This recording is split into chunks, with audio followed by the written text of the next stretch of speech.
دا کس خپلې ښځې ته د کال کولو لپاره یو کال کې بند ته دننه شي. ننوتو سره هلته په موبایل باندې یو بل کال راشي او هغه یو چت کی او دې کس ته وایي چې زه یو سنایپرمین یم او تا سره مې نن ډېرې خبرې دي. که تا کال کټ کړو نو زه به هیډ شاټ درکم او په سر به ولګي او دا خبرې هغه کس یو ګپ وګڼي. هغه کال بندی چې دې سره هغه په خپله سینه باندې د سکوپ نشان وویني. وروسته به څه کېږي پوره کیسه په دې ویډیو کې کتلی شئ. کیسه شروع کېږي د یو سټو شیپرډ نامې سړي نه. هغه د یو موبایل کې بند نه خپلې ښځې ته کال وکړي او هغې سره خبرې کوي او بیا فون کټ کړي او بهر راوځي چې دې سره موبایل باندې یو بل کال راشي او هغه یو چت کړي. دا کال د یو سنایپرمین وي. هغه سټو ته ووایي چې که تا کال کټ کړو نو مړ به شې. خو سټو د سنایپرمین خبرې ګپ وګڼي او هغه ته وایي که ته ما وینې نو زه به اوس څه کوم او ما به څنګه کپړې اچولې وي. خو سنایپرمین هغه ته صحیح جواب ورکړي او دې باندې سټو له غوسه ورشي او هغه ته غلطې اشارې وکړي. سنایپرمین فون کې بند ته مخامخ د بلډینګ په یو کړکۍ کې پټ شوی وي او هغه ته بهر ټول صفا ښکاري. سنایپرمین سټو ته وایي چې زه ستا ټول حقیقت پیژنم او ما ته ستا هره ګناه او دروغ معلوم دي. تا یو واده کړی دی خو اوس تا یو بلې جینۍ سره تعلقات دي او ته خپلې ښځې ته دوکه ورکوې. سنایپرمین د ډېر وخت نه په سټو باندې نظر ساتلو او هغه ته د سټو ټولې دوکې او دروغ معلوم وو او ځکه یې ورته دا نن پلان جوړ کړی و. هغوی خپلو کې خبرې کوي چې بهر نورې جینکې هم د کال کولو لپاره راشي او هغوی سټو ته د کیبن نه د وتلو ووایي. خو سنایپرمین هغه ته ووایي چې نه به ته د کیبن نه بهر وځې او نه به کال کټ کې. دوی په کال باندې ډیر ټیم تیر کی او بهر هغه نورو جینکو له غوسه ورشي او هغوی د کیبن مالک راولي او سټو ته د دروازې کولاولو ووایي. خو سټو دروازه نه کولوي او په دې باندې د کیبن مالک له غوسه ورشي او هغه دروازه ماته کی. دوی ټول سره په جګړه شي او دا هر څه د بره نه سنایپرمین ویني او هغه له غوسه ورشي. په هغوی باندې ډز وکړي او د کیبن مالک په ملا ولګي او مړ شي. بهر خلکو کې یره او شور جوړ شي او هغوی منډې شروع کی او دوی دا ګڼي چې دا ډز سټو کړو او هغه دا ووجلو. هغه نور جینکې هم هغه ته وایي چې دا تا وویشتو او موږ به اوس پولیس راغواړو. خو سټو خپله هم ډېر ګبراو شوي وي او هغوی ته خپله صفایي ورکوي چې دا ما نه دي ویشتې او نه ما سره تماچه شته. هغه جینکې پولیس ته کال وکړي او دې سره پولیس راورسي. پولیس سټو ته وایي چې تماچه وغورځوه او بهر راوځه. خو سنایپرمین هغه ته وایي چې بهر به نه وځې کینې زه به په تا ډز وکړم. سټو پولیس ته وایي چې زه ډیر ضروري کار باندې یم او بهر نشم وتی. یو پولیس افسر چې ایډي میری نامیږي هغه ته وګڼي چې دا یو ذهني مریض دی. تماشه کیږي او سټو ته ورشي او هغه ته د کیبن نه د بهر وتلو وایي. خو سټو بهر نشي وتی ځکه د هغه په سینه باندې د سنیپر لیزر لګېدلی وي. که هغه د کیبن نه بهر وځي نو په سینه به ګولۍ خوري او مري به. او بیا سټو ایډي ته د هغه ځای نه د لرې کېدو ووایي. سټو سنایپرمین ته ووایي چې زه به بهر ووځم کینې پولیس به په ما ډزې وکړي. خو سنایپرمین هغه ته ووایي چې ته د پولیس نه د ځان دپاره یو وکیل وغواړه چې هغه ستا خبرې پولیس ته کوي. خو ایډي میری د هغه خبره ونه مني او هغه ته د کیبن نه د وتلو ووایي. خو سټو بهر نه وځي او همدې سره ټول میډیا والا راشي، خلک را جمع شي او د کمانډو هلیکاپټر هم راورسي. په هر چینل باندې صرف د دوی خبرونه شروع شي او دا خبر د سټو ښځه کیلي هم وویني او هغه هم هلته راشي او پولیسو سره د سټو باره کې خبرې وکړي. ایخوا دیخوا ټول ځایونه د کمانډو نه ډک شي او هغوی په سټو باندې نشانه ولګوي. دوی ټول تر اوسه د سنایپرمین نه خبره وو او هغوی سټو یو دهشتګرد ګڼلو.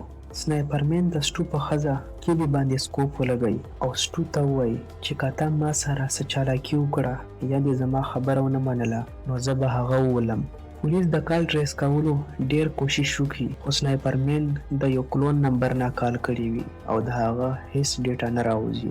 سنایپرمین سټو ته ووایي چې ته خپلې ښځې کیلي ته د ځان باره کې ټول حقیقت ووایه نو بیا به ته پرېږدم.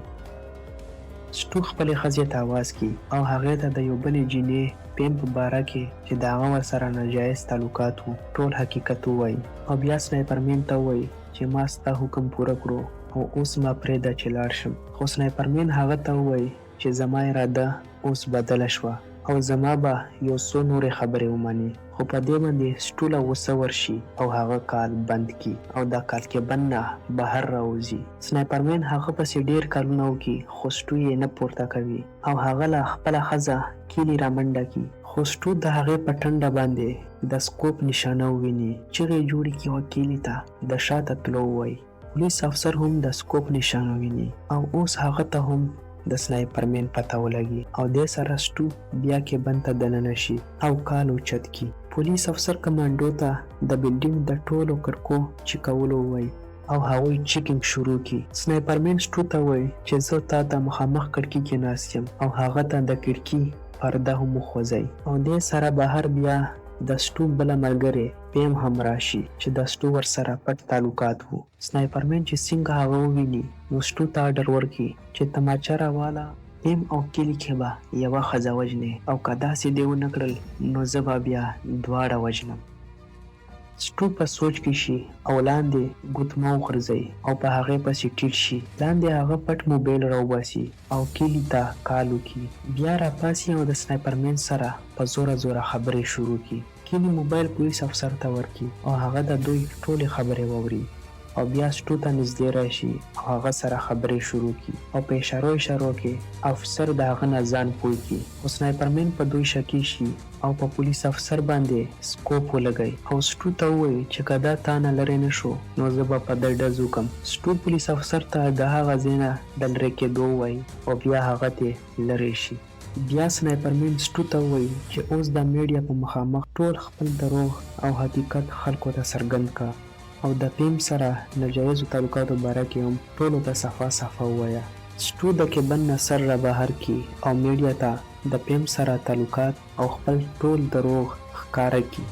هغه میډیا ته لګیا وي او خپل ټول یو دروغ او فراډونه ورته ښایي چې دې سره پولیس د سنایپرمین کال ټریس کړي او هغوی ته کمره معلومه شي او بیا پولیس افسر سټو ته په اشاره کې ووایي چې موږ ځای معلوم کړو.